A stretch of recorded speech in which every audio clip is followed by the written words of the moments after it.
Hello everyone, welcome to कक्षा affairs, अपनी कक्षा अपना एग्जाम। आज इस वीडियो लेक्चर में हम देखेंगे डीएसएसबी के प्रीवियस ईयर क्वेश्चन के बारे में। साथ ही हम देखेंगे कि इन प्रीवियस ईयर क्वेश्चन है वो कहाँ से पूछे गए हैं और इनका हम डेप्थ में एनालिसिस करेंगे। तो शुरू करते हैं पहला क्वेश्चन।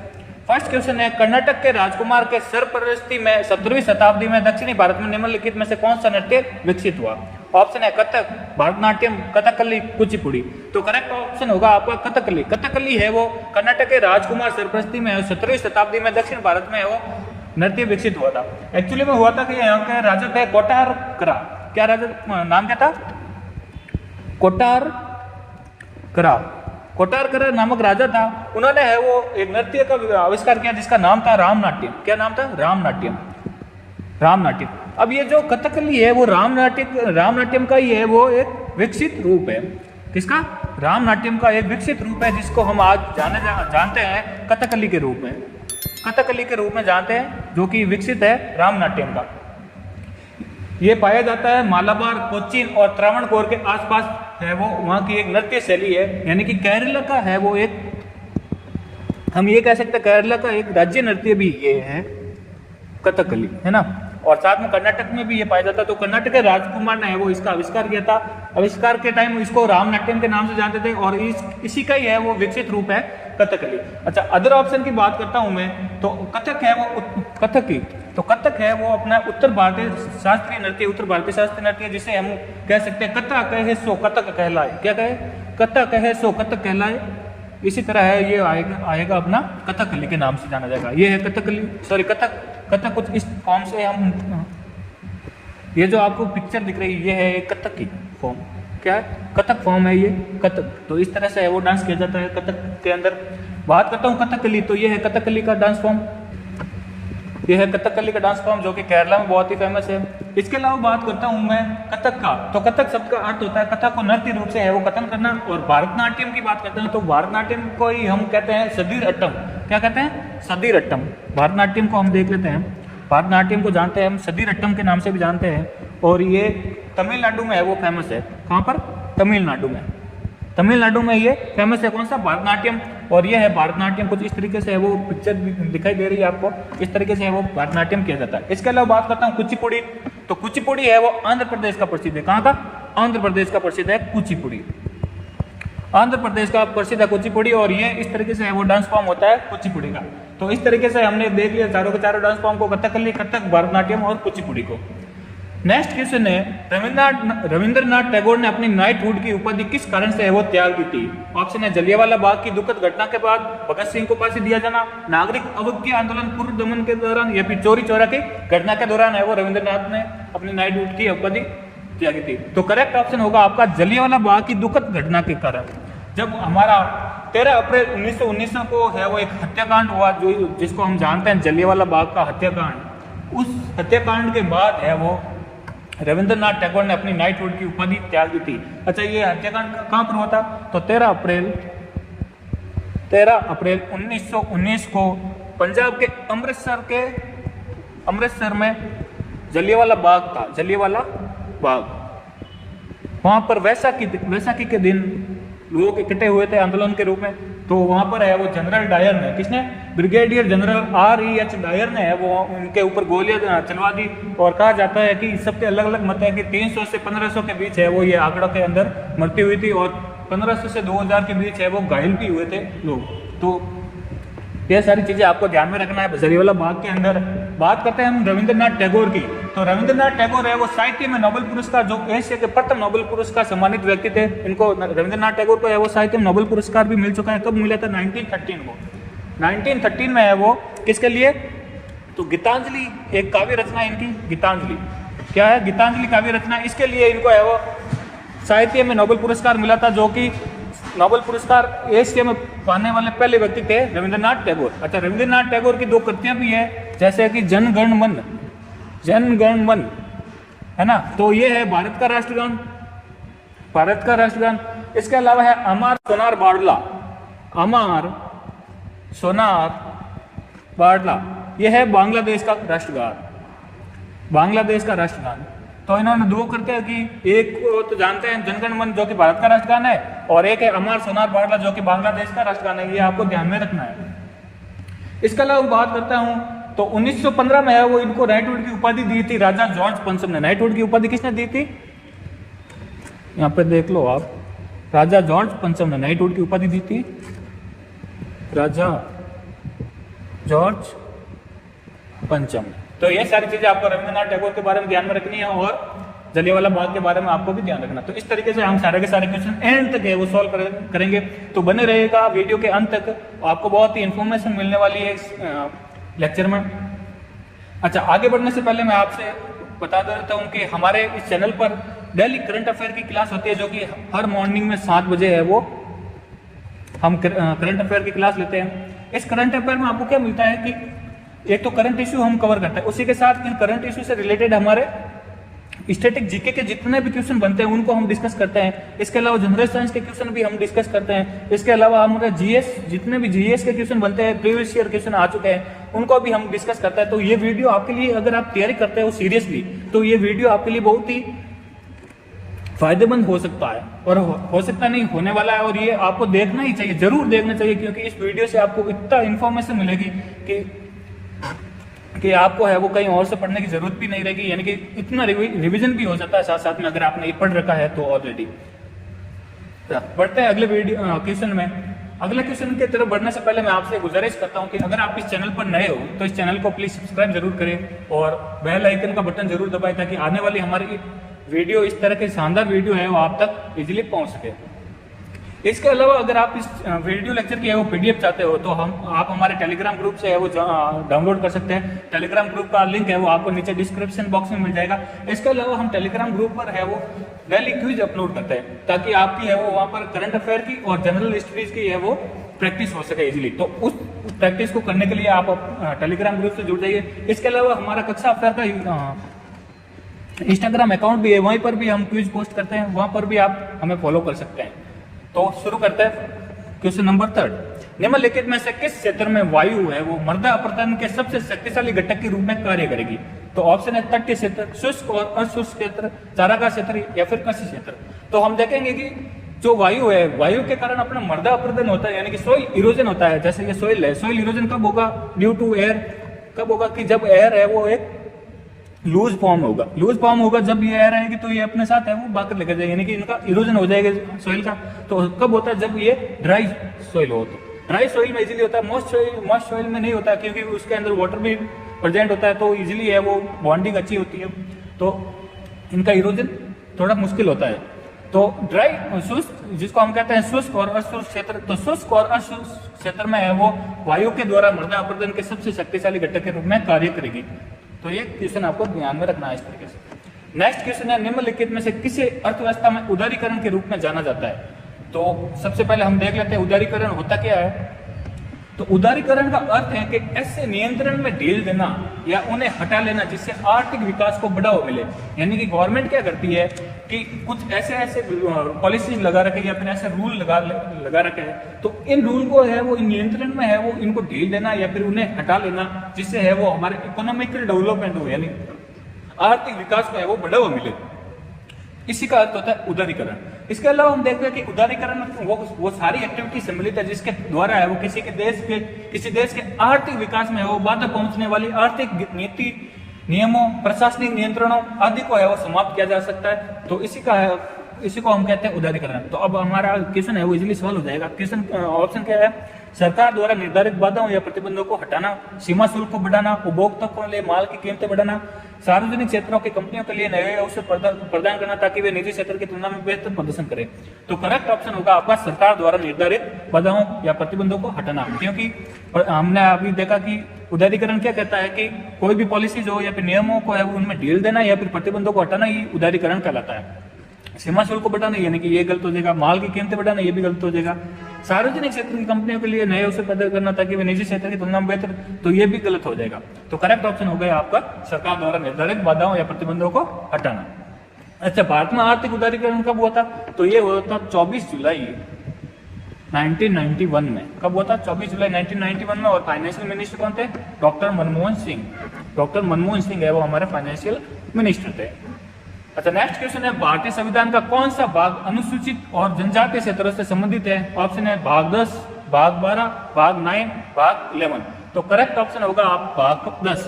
भाग 10 है वो हमारे अनुसूचित और जनजातीय क्षेत्रों से संबंधित है। अगर आप इन संविधान संशोधन या फिर संविधान के अनुच्छेद या फिर संविधान के अनुसूचियां और भाग के रिलेटेड वीडियो चाहते हैं तो आप नीचे कमेंट बॉक्स में कर दीजिए। मैं इसके लिए आपको है वो एक अलग से डिलीवर कर दूंगा पूरा का पूरा वीडियो फॉर्मेट में, ताकि आपको है वो कहीं और से पढ़ने की जरूरत नहीं। जितने भी इंपोर्टेंट है डीएसएसबी में पूछे गए उनके प्रीवियस ईयर हो जाएंगे, और इसके अलावा जो भी इंपोर्टेंट संविधान संशोधन हुए या फिर अनुसूचियां पूछी जाती है तो उनका वीडियो मैं अलग से है वो बना दूंगा, आप अगर नीचे कमेंट बॉक्स में कमेंट करते हो तो।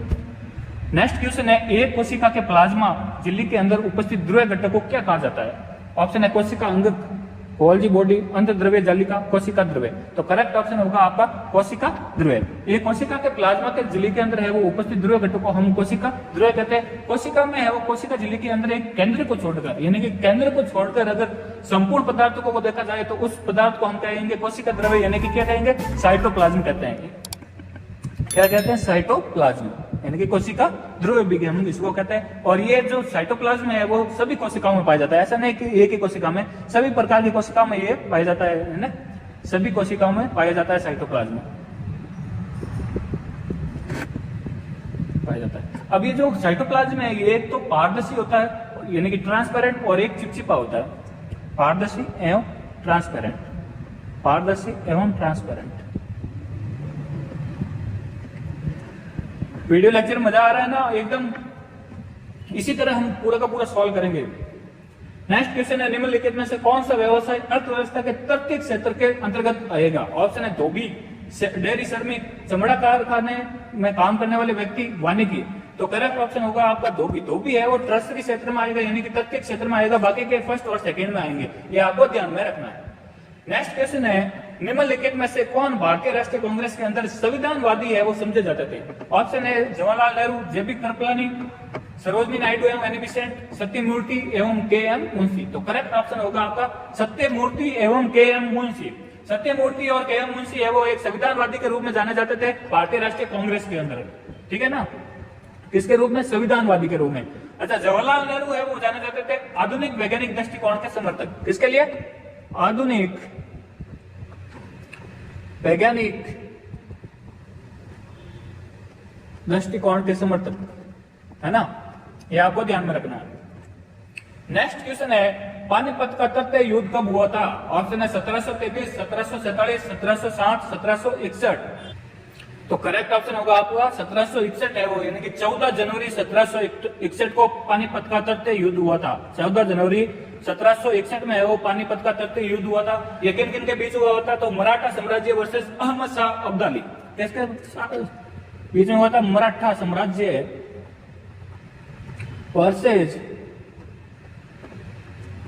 अहमद शाह अब्दाली। किसके बीच? अहमद शाह अब्दाली के बीच ये हुआ था। अच्छा, अहमद शाह अब्दाली को हम अहमद शाह दुरानी के नाम से भी जानते हैं। किसके नाम से? अहमद शाह दुरानी, इसके नाम से भी इनको जानते हैं। अच्छा, ये कब हुआ था? तो जो दोआब के रोहिला अफगान व अवध के नवाब है वो सुजोदुल्ला, इन्होंने साथ दिया था अहमद शाह का। साथ के दोआब, जो अपने दोआब किसे कहते हैं? जो दो नदी मिलती है इनके बीच का क्षेत्र है वो दोआब कहलाता है। अच्छा, दोआब के रोहिला अफगान और अवध के नवाब सुजाउद्दौला है वो, उन्होंने इनका साथ दिया था अहमद शाह अब्दाली का, और इनके साथ तोपखाने में मौजूद थे अहमद शाह अब्दाली में जबूरक तथा जजाइल। इनका नेतृत्व कर रहे थे अहमद दुरानी व नजीब उद्दौला, है ना? तोपखाने कौन सी थी? जबूरक तथा जजाइल, और इन तोपखानों का नेतृत्व किया था अहमद खुरानी व नजीब उद्दौला। देख देता हूं, अहमद खुरानी व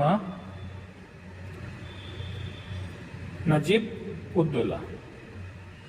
अच्छा, पानीपत का 3 युद्ध हुए थे, तो पानीपत का तीसरा युद्ध हमने डिस्कस कर लिया। तो पानीपत का प्रथम युद्ध कब हुआ था? कब हुआ था? कमेंट बॉक्स में बताइए, फटाफट फटाफट बताइए। अच्छा हाँ, अप्रैल 1526 में। कब हुआ था प्रथम युद्ध? प्रथम युद्ध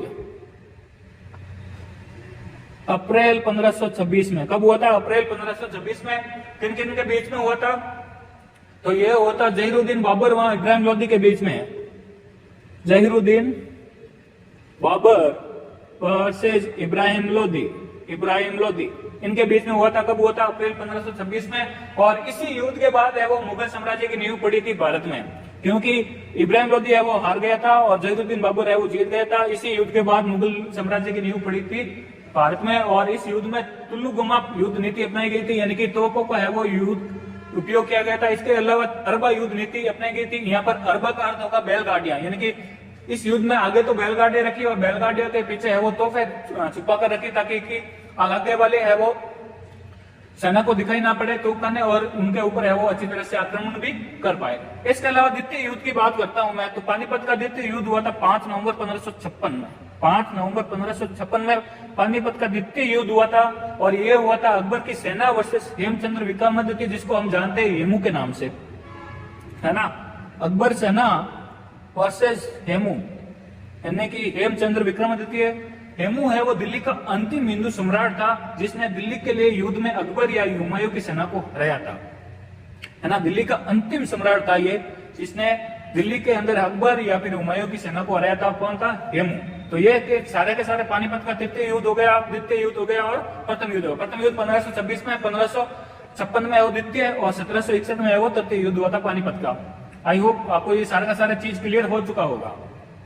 नेक्स्ट क्वेश्चन है, निम्न में से कौन सा बेकिंग सोडा का रासायनिक सूत्र है? आप सभी को पता होगा आई होप। नेक्स्ट ऑप्शन है Na2CO3, NaHCO3, CaCO3, CaSCO3 तो करेक्ट ऑप्शन होगा NaHCO3 है वो बेकिंग सोडा का रासायनिक सूत्र है। इसको हम खाने का सोडा या फिर मीठे सोडा के नाम से भी जाना जाता है ये, और ये एक सारी सोडा है, सारी है ना। जब आपको कोई भी, मान लो आपको चिट्टी काट लेती है, तो चिट्टी क्या करती है? फॉर्मिक एसिड है वो आपके अंदर छोड़ती है, फॉर्मिक एसिड, है ना। अब इसको न्यूट्रलाइज करने के लिए हम यूज लेते हैं बेकिंग सोडा का, NaHCO3 का। तो ये न्यूट्रलाइज कर देता है। क्यों न्यूट्रलाइज करता है? कि ये एक सारी है, और जो चिट्टी ने काटा उसने है वो फॉर्मिक एसिड है वो रिलीज किया, तो इन दोनों के अंदर रिएक्शन हो गया, ये न्यूट्रलाइज कर देगा, है ना। तो इस तरह से है वो न्यूट्रलाइज हो जाता है अपना फॉर्मिक एसिड। नेक्स्ट क्वेश्चन है, पहाड़ी स्थल कुन्नूर कहाँ स्थित है? ऑप्शन है केरल, तमिलनाडु, कर्नाटक, आंध्र प्रदेश। तो करेक्ट ऑप्शन हो जाएगा आपका आंध्र प्रदेश। कुन्नूर की पहाड़ियां कहां पर है? आंध्र प्रदेश में। अच्छा, तो बात करते हैं आंध्र प्रदेश की, तो विजिट करते हैं आंध्र प्रदेश की। तो आंध्र प्रदेश की कैपिटल है विशाखापट्टनम, कार्यकारी, अमरावती है वो विधायी, और कुर्नूल है वो न्यायिक कैपिटल है। ये 3 कैपिटल है इनकी। कौन कौन सी है? विशाखापट्टनम है वो इसकी कैपिटल है, जो कि एक कार्यकारी कैपिटल के रूप में जानी जाती है। इसके अलावा बात करता हूँ विधायी कैपिटल, तो विधायी कैपिटल है अमरावती, और न्यायिक कैपिटल है कुर्नूल। कुर्नूल है वो न्यायिक कैपिटल है आंध्र प्रदेश की। अच्छा, यहाँ के राज्यपाल कौन है? तो राज्यपाल है विश्वभूषण हरिचंदन। कौन है? विश्वभूषण हरिचंदन। और यहाँ के सीएम है वाईएस जगनमोहन रेड्डी। वाईएस जगनमोहन रेड्डी है यहाँ के सीएम है ना। इसके अलावा यहाँ पर द्विसदनीय विधानमंडल है, यानी कि द्विसदनीय है वो विधानमंडल है। विधान परिषद भी मौजूद है। एक्चुअली में इंडिया में कितनी विधान परिषद है? 6 विधान परिषद है, ठीक है। इसको आपको ध्यान में रखना। लोकसभा की सीटें हैं यहाँ पर 26 है, राज्यसभा की सीटें 11 सीटें। इसके अलावा यहाँ पर राजीव गांधी नेशनल पार्क है। राजीव गांधी नेशनल पार्क पूरा का पूरा विजिट करें क्या हम? Shri Venkateswara national park, Shri Venkateswara national park, Papikonda wildlife sanctuary, Papikonda wildlife sanctuary, Coringa wildlife sanctuary, Nagarjuna Sagar Srisailam project tiger यहाँ पर मौजूद है। कौन सा? बहुत इंपॉर्टेंट है ये, नागार्जुन श्रीशैलम अभ्यारण्य, जो कि हम टाइगर रिजर्व के नाम से जानते हैं। और ये एरिया के अकॉर्डिंग है वो इंडिया का लार्जेस्ट टाइगर रिजर्व है, largest tiger reserve of India according to area, है ना। इसके अलावा श्री पेनुसिला नरसिम्हा वन्य जीव अभ्यारण्य यहाँ पर मौजूद है। फेस्टिवल की बात करता हूँ, यहाँ पर उगादी फेस्टिवल मनाया जाता है, विनायका चविति मनाया जाता है, पेरला पाटुंगा, अतला तदी भोगी और वरलक्ष्मी व्रतम, ये यहाँ पर फेस्टिवल है वो इंपॉर्टेंट बनते हैं। डांस फॉर्म की बात करता हूँ तो हाल ही में हमने डिस्कस किया था कुचिपुड़ी, यहाँ का राज्य नृत्य है कुचिपुड़ी डांस फॉर्म, यहाँ का प्रसिद्ध है। कहाँ का? आंध्र प्रदेश का। इसके अलावा भामा कल्पम, क्या? भामा कल्पम। अच्छा, कुचिपुड़ी को हम कैसे याद रखते हैं? पुड़ी। पुड़ी किसकी? आंध्रा की। आंध्रा की है पुड़ी। पुड़ी किसकी? आंध्रा की, आंध्र प्रदेश की पुड़ी।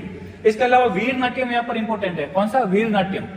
वीर कहाँ का? आंध्र प्रदेश का, जो खाता है पुड़ी। और इसके अलावा विलासिनी, विलासिनी नाट्यम, विलासिनी, वीर विलासिनी जो खाती है पुड़ी, कहाँ की? आंध्र प्रदेश की। विलासिनी, विलासिनी। साथ में इसी तरह हम याद भी करते रहेंगे। टपेटा गल्लू, गुल्लू, टपेटा गुल्लू, टपेटा गुल्लू है वो यहाँ का डांस फॉर्म है, टपेटा गुल्लू, है ना। टपेटा गुल्लू यहाँ का डांस फॉर्म है, बहुत इंपॉर्टेंट बनता है। अच्छा, इसके अलावा बात करता हूँ यहाँ पर नागार्जुन सागर बांध है कृष्णा नदी पर, गोदावरी नदी पर पोलावरम बांध है, प्रकाशम बैराज है, कृष्णा नदी पर, श्रीशैलम बांध कहां पर है, कृष्णा नदी पर। अच्छा ये जो श्रीशैलम है वो टाइगर रिजर्व किस नदी पर है, कृष्णा नदी पर है, वो यहाँ से बहती है टाइगर रिजर्व से। तो ये सारी चीजें इंफॉर्मेशन आपको आंध्र प्रदेश के बारे में ध्यान में रखना है। नेक्स्ट क्वेश्चन है बंगाल का विभाजन कब हुआ था। ऑप्शन है 1857, 1930 में, 1905 में, 1921 में। तो करेक्ट ऑप्शन होगा आपका 1905 में। 1905 में है वो लॉर्ड कर्जन ने है वो 20 जुलाई 1905, कब 20 जुलाई 1905 को है वो बंगाल विभाजन के निर्णय की घोषणा की थी। कब की थी बंगाल विभाजन की घोषणा, कब हुई थी 20 जुलाई 1905 को। किसने की थी, लॉर्ड कर्जन ने। 3 क्वेश्चन क्लियर हो रहे हैं। और ये प्रभावी कब हुआ था, तो 16 अक्टूबर 1905 को है वो प्रभावी हुआ था। यानी कि घोषणा तो हो गई 20 जुलाई 1905 को, लेकिन प्रभावी कब हुआ था, 16 अक्टूबर 1905 को। अच्छा, तो इस दिवस को है वो जब बंगाल का विभाजन हुआ था, इस दिवस को है वो पूरे बंगाल में शोक दिवस के रूप में मनाया गया था, शोक दिवस के रूप में। लेकिन जब रविंद्रनाथ टैगोर को पता चला तो टैगोर ने है वो उनको प्रोत्साहन करके रविंद्रनाथ टैगोर के सुझाव पर विभाजन के दिन को है वो संपूर्ण बंगाल में राखी दिवस के रूप में भी मनाया गया। किस दिवस में, राखी दिवस के रूप में भी इसको मनाया गया। तो ये सारी चीजें आपको ध्यान में रखना है। रविंद्रनाथ टैगोर को हमने सबसे पहले डिस्कस कर लिया था, तो आई होप आपको ये चीजें क्लियर हो चुकी होगी। नेक्स्ट क्वेश्चन है यूनानियों ने किसे अमृत घाट कहा था, जिसका अर्थ है दुश्मनों का कातिल। ऑप्शन है अकबर, बिंदुसार, अशोक, चंद्रगुप्त। करेक्ट ऑप्शन होगा आपका बिंदुसार। बिंदुसार को है वो यूनानियों ने कहा था अमृत घाट, जिसका अर्थ है दुश्मनों का कातिल, क्योंकि इन्होंने वो अपना वापस है वो राज्य स्थापित किया था बिंदुसार ने। नेक्स्ट क्वेश्चन है जयंतिया पहाड़ियां किस राज्य में स्थित है। ऑप्शन है तमिलनाडु में, कर्नाटक में, मिजोरम में, मेघालय में। तो करेक्ट ऑप्शन होगा आपका मेघालय में। मेघालय में है वो गारो खासी जयंतिया पहाड़ियां उपस्थित है। कौन सी, गारो खासी और जयंतिया पहाड़ियां, है ना। तो ये सारी की सारी चीजें पहाड़ियां याद रखनी है। और जो गारो खासी जयंतिया है ये यहाँ पर क्या है, जनजातियां भी है, क्या है, जनजातियां भी यहाँ पर उपस्थित है, ये भी ध्यान में रखना है, ठीक है। नेक्स्ट क्वेश्चन है निम्न में से कौन सा कर गुड्स एंड सर्विस टैक्स पर नहीं लगता है। ऑप्शन है sale tax, gift tax, luxury tax, sin tax. तो करेक्ट ऑप्शन होगा आपका गिफ्ट टैक्स। गिफ्ट टैक्स पर है वो गुड्स एंड सर्विस टैक्स नहीं लगता है। इसके अलावा सेल टैक्स पर लगता है, लग्जरी टैक्स पर लगता है और सिन टैक्स पर भी गुड्स एंड सर्विस टैक्स लगता है। गुड्स एंड सर्विस टैक्स क्या है, जीएसटी, है ना, जीएसटी। अच्छा, जीएसटी हमारे भारत में कब लागू हुआ था, तो भारत में लागू हुआ था 1 जुलाई 2017 से। कब हुआ था, 1 जुलाई 2017 से। किस संविधान संशोधन के तहत, 101वां संविधान संशोधन। 101वां संविधान संशोधन कौन सा विधेयक था, विधेयक 122वां विधेयक। अच्छा, अनुच्छेद कौन सा, 279 के पार्ट ए के 4 के तहत है वो इसको लागू किया गया था जीएसटी परिषद ने। किसने किया था, जीएसटी परिषद ने। अच्छा, 3 जीएसटी लगती है हमारे यहाँ, सेंट्रल जीएसटी जिसको हम सीजीएसटी के नाम से जानते हैं, सीजीएसटी, स्टेट जीएसटी यानी कि एसजीएसटी। इसके अलावा लगती है इंटीग्रेटेड जीएसटी, आईजीएसटी। अच्छा, जो इंटीग्रेटेड जीएसटी है वो सेंट्रल गवर्नमेंट है वो लेती है, उसके बाद में है वो अलग अलग राज्यों के अंदर है वो बांट देती है। पहले तो लेती है सेंट्रल गवर्नमेंट, उसके बाद है वो सप्लाई कर देती है गुड्स एंड सर्विस के रूप में स्टेट को। तो इंटर जीएसटी को आपको ध्यान में रखना है। जीएसटी एक अप्रत्यक्ष कर है, ये ध्यान में रखना। अप्रत्यक्ष कर क्वेश्चन पूछा जाता है, जीएसटी क्या है, अप्रत्यक्ष कर। तो ये सारी चीजें आपको ध्यान में रखना है, ठीक है। अच्छा, जीएसटी में कुल कितने नंबर होते हैं, तो 15 डिजिट होते हैं। कितने, 15 डिजिट होते हैं जीएसटी में। कितने डिजिट, 15 डिजिट का जीएसटी नंबर होता है आपका, ये ध्यान में रखना है आपको। जीएसटी लागू करने वाला विश्व का पहला देश कौन सा था, तो पहला देश था फ्रांस। भारत में सबसे पहले किस राज्य ने वो जीएसटी लगाया था, वो था असम। असम राज्य ने सबसे पहला जीएसटी लागू किया था भारत राज्य में। तो ये सारी चीजें आपको ध्यान में रखना जीएसटी के बारे में। आई होप आपको ये क्लियर हो गया होगा। नेक्स्ट क्वेश्चन है फिक्की की स्थापना कब हुई थी। ऑप्शन है 1936, 1927, 1945, 1923। तो करेक्ट ऑप्शन होगा आपका 1927। 1927 को federation of Indian chambers of commerce and industry यानी कि फिक्की की स्थापना हुई थी। इसका हेडक्वार्टर है नई दिल्ली में। फुल फॉर्म क्या हो गई, नई दिल्ली, और फुल फॉर्म हो गई federation of Indian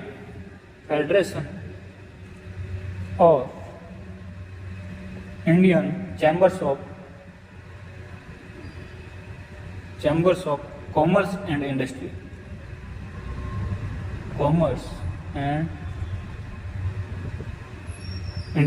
okay, clear. Headquarter कहाँ पर, नई दिल्ली में। और कब हुआ था एस्टेब्लिश, 1927 में। ये भारत का सबसे बड़ा और सबसे पुराना सर्वोच्च व्यापारिक संगठन है ना, सबसे बड़ा वहां सबसे पुराना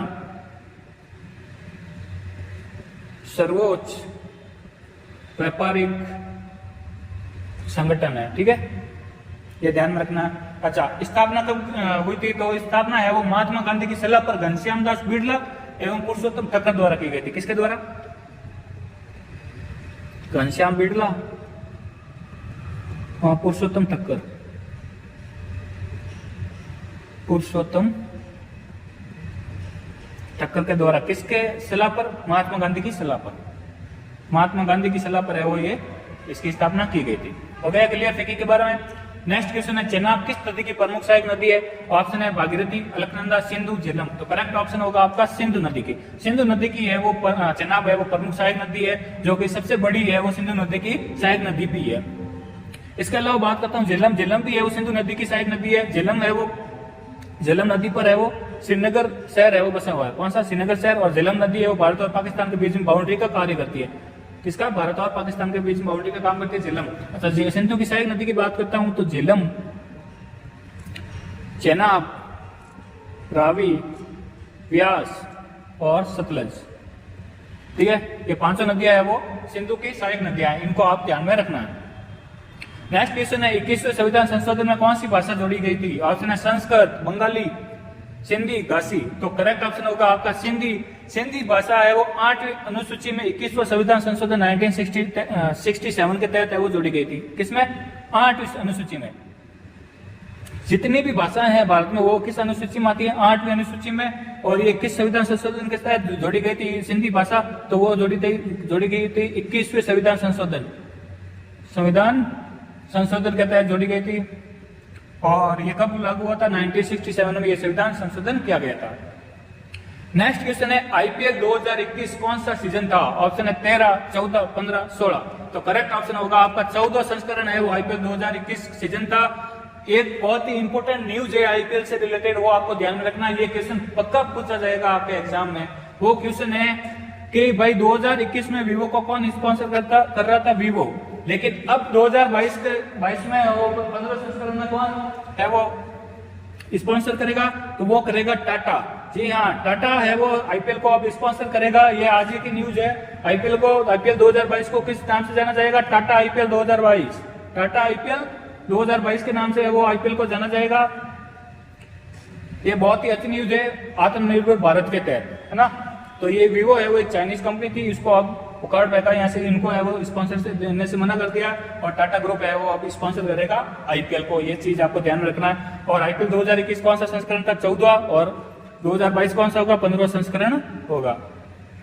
नेक्स्ट क्वेश्चन है, किसने वित्त मंत्री के रूप में सेवा कर की अवधारणा पेश की थी?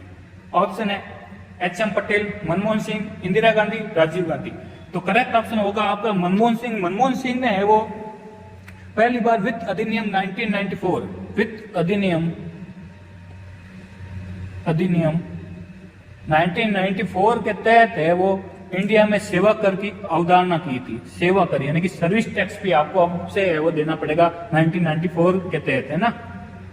सेवा कर की अवधारणा किसने की थी? डॉक्टर मनमोहन सिंह ने। उस टाइम वो क्या थे? वित्त मंत्री थे, कांग्रेस गवर्नमेंट के वित्त मंत्री। सेवा कर की अवधारणा किसने ली थी? डॉक्टर मनमोहन सिंह ने। तो ये सारी चीजें आपको ध्यान में रखना है। आई होप आपको ये वीडियो पसंद आया होगा, आपने बहुत सारा एंजॉय किया होगा और बहुत ही लॉट ऑफ इंफॉर्मेशन आपको मिली होगी। तो अगर आपको ये वीडियो पसंद आया है तो इस वीडियो को आप अपने स्टडी ग्रुप में और दोस्तों के साथ शेयर जरूर करें, ताकि ज्यादा से ज्यादा स्टूडेंट को है वो इस वीडियो लेक्चर का बेनिफिट मिल सके। इसके अलावा अगर आप इस चैनल पर नए हो तो इस चैनल को प्लीज सब्सक्राइब जरूर करें और बेल आइकन का बटन है वो जरूर प्रेस करें, ताकि हमारे आने वाले इस तरीके के वीडियो है वो आप तक इजीली पहुंच सके। मिलता है अगले वीडियो में, तब तक के लिए जय हिंद, जय भारत।